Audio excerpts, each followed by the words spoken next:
Hello ಗೆಳೆಯರೆ, welcome to S pitch in Kannada channel. ಈ ಒಂದು ವಿಡಿಯೋದಲ್ಲಿ ರಾಷ್ಟ್ರೀಯ ಬಾಹ್ಯಾಕಾಶ ದಿನದ 2 ನಿಮಿಷಗಳ ಕನ್ನಡ ಭಾಷಣ ನೋಡ್ತಾ ಇದೀವಿ. ಹರಿ ಒಂದು ಭಾಷಣ ಅಂತ ಇಷ್ಟವಾದ್ರೆ ಒಂದು ಲೈಕ್. ಅನೇಕ ವಿಡಿಯೋದಲ್ಲಿ ಪ್ರೋತ್ಸಾಹ ತುಂಬಾ ಸಿಗುತ್ತೆ. ಇನ್ನೊಬ್ಬರು ಶೇರ್ ಮಾಡಿ ಸಾಧ್ಯ. ಇಂಥ ಅನೇಕ ವಿಡಿಯೋ ಚಾನಲ್ ಸಬ್ಸ್ಕ್ರೈಬ್ ಆಗಿ ಹರಿ ಒಂದು ಭಾಷಣವನ್ನು ನೋಡ್ತಾ ಕೇಳ್ತಾ ಕಲಿತಾ ಹೋಗೋಣ ಬನ್ನಿ. ಮಾನ್ಯ ಅತಿಥಿಗಳೇ, ಪ್ರಿಯ ಮುಖ್ಯೋಪಾಧ್ಯಾಯರೇ, ಗುರುವರ್ಯರೇ ಹಾಗೂ ಸ್ನೇಹಿತರೆ, ಎಲ್ಲರಿಗೂ ನನ್ನ ಹೃದಯಪೂರ್ವಕ ವಂದನೆಗಳು. ಇಂದು ನಾವು ರಾಷ್ಟ್ರೀಯ ಬಾಹ್ಯಾಕಾಶ ದಿನವನ್ನು ಆಚರಿಸುತ್ತಿದ್ದೇವೆ. ಇದು ಭಾರತದ ವಿಜ್ಞಾನ ಕ್ಷೇತ್ರದ ಒಂದು ಮಹತ್ವದ ಹಬ್ಬ. ಬಾಹ್ಯಾಕಾಶ ಕ್ಷೇತ್ರದಲ್ಲಿ ನಮ್ಮ ದೇಶದ ಸಾಧನೆಯನ್ನು ಸ್ಮರಿಸುವುದಕ್ಕಾಗಿ ಹಾಗೂ ಹೊಸ ಪೀಳಿಗೆಗೆ ವಿಜ್ಞಾನಾಭಿರುಚಿ ಬೆಳೆಸುವುದಕ್ಕಾಗಿ ಈ ದಿನವನ್ನು ಆಚರಿಸಲಾಗುತ್ತದೆ. ರಾಷ್ಟ್ರೀಯ ಬಾಹ್ಯಾಕಾಶ ದಿನವನ್ನು ಭಾರತೀಯ ಬಾಹ್ಯಾಕಾಶ ಸಂಶೋಧನಾ ಸಂಸ್ಥೆ ಪ್ರಾರಂಭಿಸಿತು. ಈ ದಿನದ ಆಚರಣೆಯನ್ನು 2023ರಲ್ಲಿ ಪ್ರಧಾನಮಂತ್ರಿ ನರೇಂದ್ರ ಮೋದಿ ಘೋಷಿಸಿದರು.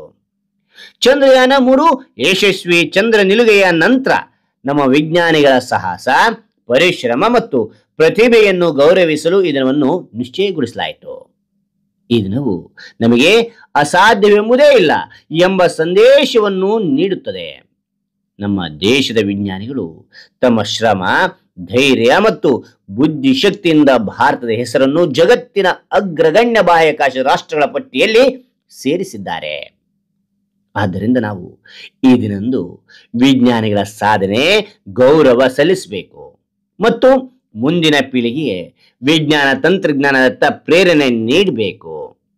ರಾಷ್ಟ್ರೀಯ ಬಾಹ್ಯಾಕಾಶ ದಿನವು 2023ರಲ್ಲಿ ಪ್ರಧಾನಮಂತ್ರಿ ನರೇಂದ್ರ ಮೋದಿ ಅವರಿಂದ ಘೋಷಿಸಲ್ಪಟ್ಟಿತು.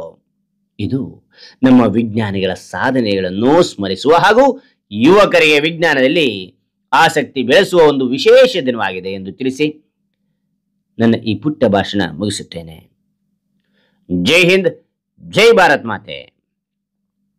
ಹಾಗಾದ್ರೆ ಈ ಒಂದು ಭಾಷಣ ಅಂತ ಇಷ್ಟವಾದ್ರೆ ಒಂದು ಲೈಕ್. ಅನೇಕ ವಿಡಿಯೋದಲ್ಲಿ ಪ್ರೋತ್ಸಾಹ ತುಂಬಾ ಸಿಗುತ್ತೆ. ಇನ್ನೊಬ್ರು ಶೇರ್ ಮಾಡಿ ಸಾಧ್ಯ ಅಂತ ಅನೇಕ ವಿಡಿಯೋಗಳು ಚಾನಲ್ ಸಬ್ಸ್ಕ್ರೈಬ್ ಆಗಿ ಮತ್ತೊಂದು ಹೊಸ ವಿಷಯದೊಂದಿಗೆ ಮತ್ತೊಂದು ಹೊಸ ವಿಡಿಯೋದಿಂದ ಭೇಟಿ ಆಗ್ತೇನೆ. Thank you for watching. Bye.